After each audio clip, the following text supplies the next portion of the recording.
Hi, இந்த வீடியோல நம்ம என்ன பார்க்க போறோம்னா, இந்த நோட்டீஸ் தான் பார்க்க போறோம். Form GST registration 19.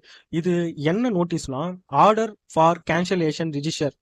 அதாவது நீங்க ஜிஎஸ்டி பட் எடுத்துட்டு இருப்பீங்க. ஜிஎஸ்டி பட் கரெக்டா எடுத்த உடனே நீங்க பிசினஸ் பண்றீங்களோ இல்ல நீங்க வந்து பிசினஸ் பண்ணலையோ மாசம் மாசம் ஃபைல் பண்ணி ஆகணும். நீங்க சப்போஸ் பிசினஸ் பண்ணீங்கன்னா அந்த சேல்ஸ் நீங்க வந்து அந்த கரெக்டா பர்ச்சேஸ் பில்ல நீங்க பட் கரெக்டா என்ட்ரி பண்ணி நீங்க நீங்க டாக்ஸ் இருந்தா அதுக்கு டாக்ஸை வந்து ஃபைல் பண்ணுவீங்க. சப்போஸ் நான் வந்து ஜிஎஸ்டி நான் வந்து அப்ளை பண்ணி ஜிஎஸ்டி பட் எடுத்துட்டேன், ஆனா பிசினஸ் இன்னும் ஸ்டார்ட் பண்ணல.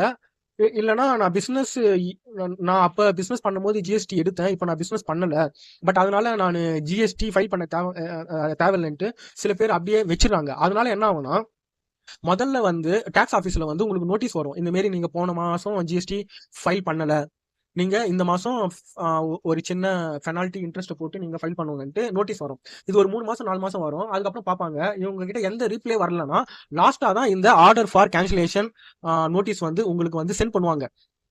இதுல என்னன்னா, இந்த நோட்டீஸை சென்ட் பண்ண உடனே 3 மாசத்துக்குள்ள நீங்க ஜிஎஸ்டிஆர் 10 ஃபைனல் ரிட்டர்ன் வந்து நீங்க பண்ணி ஆகணும். அதுல நீங்க என்ன பண்ணுவீங்கன்னா, நீங்க கூட்ஸ் ஏதாவது வாங்கி வச்சிருந்தீங்கன்னா அதோட பில்ல உள்ள போட்டு எவ்வளவு கூட்ஸ் வாங்கினீங்க அதுக்கு உண்டான டாக்ஸ், இல்லைன்னா நீங்க சேல்ஸ் பண்ணீங்கன்னா அதுக்கு உண்டான டாக்ஸை போட்டு அந்த ஃபைனல் ரிட்டர்னை பண்ணலாம். இல்ல ஒரு 4-5 மாசம் நான் ஜிஎஸ்டிஆர் 1 3B பண்ணல, அந்த மாதிரி பெண்டிங் இருந்ததுன்னா அந்த பெண்டிங் எல்லாத்தையும் நீங்க இதுல அந்த பெண்டிங் எல்லாத்தையும் ஃபைல் பண்ணிட்டு லாஸ்டா இந்த ஜிஎஸ்டிஆர் 10 பண்ணி நீங்க ஃபைல் க்ளோஸ் பண்ணலாம். இல்ல நான் ஜிஎஸ்டிஆர் நம்பர் வாங்கிட்டேன், வாங்கின உடனே அதுல எந்த டிரான்சாக்ஷனும் இல்ல, எந்த ஃபைலும் பண்ணலன்னா நீங்க என்ன பண்றீங்கன்னா, நீங்க இந்த நோட்டீஸ் வந்த பிறகு நீங்க உங்களோட ஜிஎஸ்டி போர்ட்டல்ல ஃபைனல் ரிட்டர்ன் ஆப்ஷன் வந்து கரெக்டா எனபிளா இருக்கும். அதுல போயிட்டு அவங்க அட்ரஸ், உங்க கம்பெனி அட்ரஸ் அதெல்லாம் கேட்பாங்க. அது கொடுத்துட்டு நீங்க இதை வந்து ஃபைல் பண்ணிடலாம்.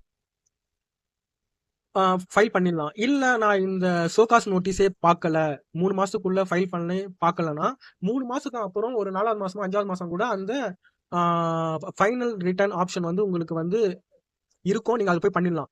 ஆனா இதுவே 3 வருஷத்துக்கு மேல போயிடுச்சுன்னா, 3 வருஷத்துக்கு மேல தாண்டி போயிடுச்சுன்னா நீங்க வந்து உங்களோட ஜிஎஸ்டி அக்கௌண்ட் வந்து டார்மெண்ட் ஆயிடும். டார்மெண்ட்னா அது அப்படியே கரெக்டா ஃப்ரீஸ் ஆயிடும். அது உங்களால ஒன்றும் பண்ண முடியாது. அப்ப நீங்க என்ன பண்ணணும்னா, ஜிஎஸ்டிக்கு ஒரு ஃபார்ம் இருக்கு, அந்த ஃபார்மை நீங்க அப்ளை பண்ணி அந்த டார்மெண்ட் ஆன ஜிஎஸ்டி அக்கௌண்ட்டை ஆக்டிவேட் பண்ணி உங்களுக்கு ஆக்டிவேட் ஆன அப்புறம் உங்களுக்கு என்னென்ன ஃபைல் பண்ணணும், ஜிஎஸ்டிஆர் 1 3B எல்லாம் காமிக்கும். அதெல்லாம் நீங்க ஃபைல் பண்ணி முடிஞ்ச உடனே ஃபைனல் ரிட்டர்ன் வந்து உங்களுக்கு வந்து ஆப்ஷன் வந்து காமிக்கும். அந்த ஃபைனல் ரிட்டர்னை நீங்க 2 கோடிக்குள்ள இருந்தா சிஏ சர்டிஃபிகேட் வேணாம். 2 கோடிக்கு மேல இருந்தா உங்க மொத்த டிரான்சாக்ஷன் ஒரு சிஏ சர்டிஃபிகேட்டோட அந்த ஜிஎஸ்டிஆர் 10 ஃபைல் பண்ணி இதை நீங்க அப்படியே க்ளோஸ் பண்ணிடலாம். இதுக்கு தான் நான் எங்க கிளைண்ட் கிட்ட வரப்போறவங்களுக்கு எல்லாருக்கும் என்ன சொல்றதுன்னா, நீங்க ஒன்ஸ் ஜிஎஸ்டி நீங்க கரெக்டா எடுத்துட்டீங்கன்னா பிசினஸ் உங்களுக்கு மாசம் மாசம் நடக்குதோ இல்லையோ நீங்க ஜிஎஸ்டி ரிட்டர்னை ஃபைல் பண்ணிடுங்க. அட்லீஸ்ட் நில் ரிட்டர்னாவது ஃபைல் பண்ணிடுங்க.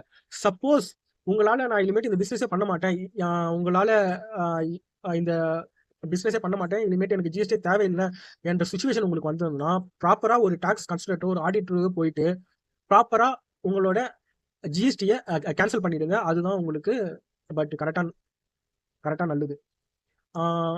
கரெக்டா இதை பத்தி சொல்றதுக்கு தான் இந்த வீடியோ. தேங்க்யூ, தேங்க்ஸ் ஃபார் வாட்சிங்.